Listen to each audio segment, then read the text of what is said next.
Kadang keajaiban itu nggak datang dari doa kita sendiri, tapi dari seseorang yang diam-diam menyebut nama kita setiap malam, tanpa lelah, tanpa pamrih.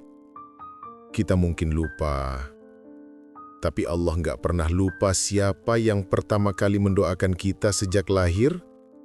Siapa lagi kalau bukan seorang ibu? Dan tahu nggak? Kadang hidup kita terasa lancar bukan karena kita rajin berdoa, tapi karena ada seseorang yang diam-diam melakukannya untuk kita. Ia nggak pernah minta imbalan, nggak pernah bosan menyebut nama kita dalam sujudnya, meski kita sendiri jarang menyebut namanya dalam doa. Malam demi malam, di antara dingin dan sepi, ada bibir yang terus bergetar menyebut, "Ya Allah, jaga anakku, kuatkan hatinya, berkahi hidupnya." Dan dari situlah, semua keajaiban itu dimulai. Kadang, keajaiban itu nggak selalu datang dalam bentuk yang kita harapkan.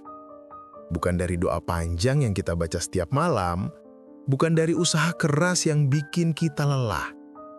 Tapi, dari seseorang yang diam-diam menyebut nama kita, tanpa lelah, tanpa pamrih, bahkan tanpa kita tahu. Seseorang yang cintanya tulus sejak pertama kali kita bernafas di dunia, yaitu seorang ibu. Setiap kali dunia terasa berat, ada seseorang di sudut rumah yang berlutut, memohon dalam diam. Suaranya pelan, tapi tembus sampai ke langit. Air matanya jatuh perlahan di atas sajadah, membawa nama kita dalam setiap helaan napasnya. Ia tak meminta apapun untuk dirinya sendiri, hanya agar anaknya diberi kekuatan, dijaga, dan diselamatkan. Dan yang paling menyentuh, ketika kita di luar sana sibuk mengejar dunia, mungkin lupa berdoa, lupa sujud, lupa bersyukur, ada seseorang yang tetap menjaga hubungan kita dengan langit. Ibu. Ia mungkin gak pernah tahu betapa kuat doanya. Tapi setiap langkah yang selamat, setiap masalah yang terurai, bisa jadi karena doa-doa yang diam-diam ia kirimkan tanpa henti. Malam itu, langit begitu tenang. Tapi di bumi, ada satu jiwa yang sedang bergetar. Karena cinta seorang ibu tua memang gak pernah berhenti. Bahkan saat anaknya lupa cara berterima kasih. Dan disitulah keajaiban itu dimulai. Ada masa di hidupku ketika segalanya terasa runtuh bersamaan. Cita-cita yang kukira dekat ternyata menjauh. Doa yang kupanjatkan terasa seperti menabrak langit yang tertutup. Aku belajar keras, berusaha sekuat tenaga, tapi hasilnya tetap sama, gagal.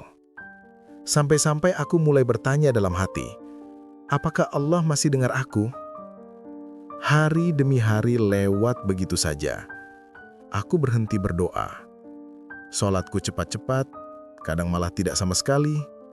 Aku cuma capek berharap, capek kecewa, capek menunggu sesuatu yang tak kunjung datang.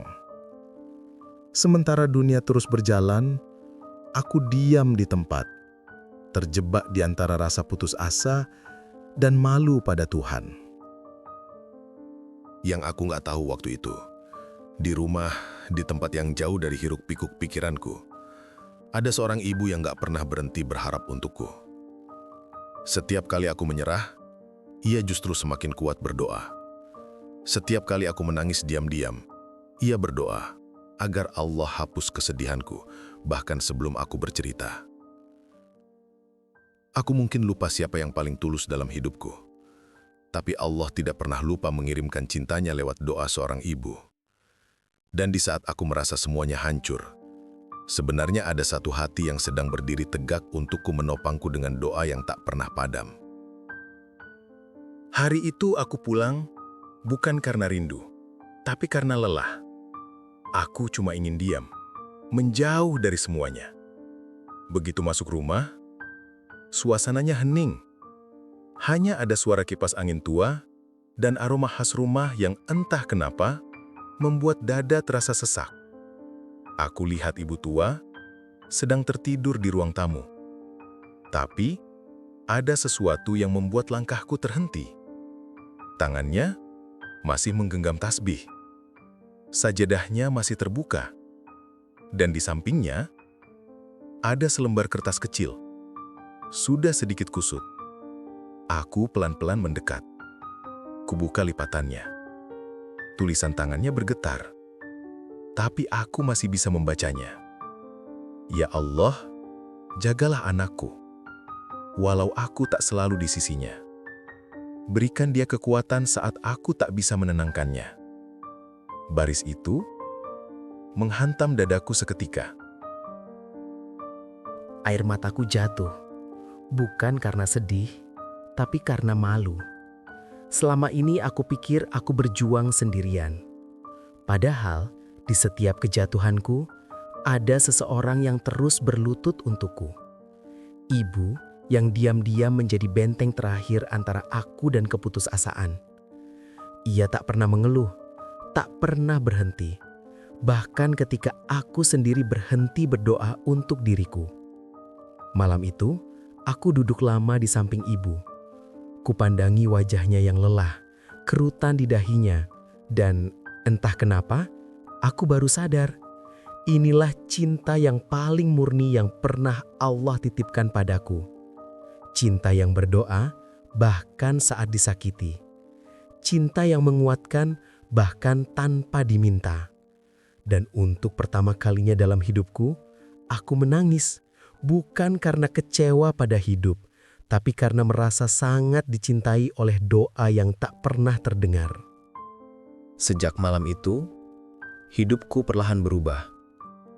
Aku mulai sadar, setiap kesulitan yang dulu kurasa berat, ternyata tidak pernah benar-benar kutanggung sendirian. Ada doa yang memelukku dari jauh, menjaga setiap langkahku tanpa aku tahu. Dan doa itu bukan sekadar kata-kata, tapi bahasa cinta antara ibu dan Tuhannya. Aku mulai kembali ke sajadah. Awalnya canggung, tapi perlahan ada rasa hangat yang muncul. Setiap kali aku menengadahkan tangan, aku merasa seperti sedang menyambung kembali doa yang dulu ibuku mulai.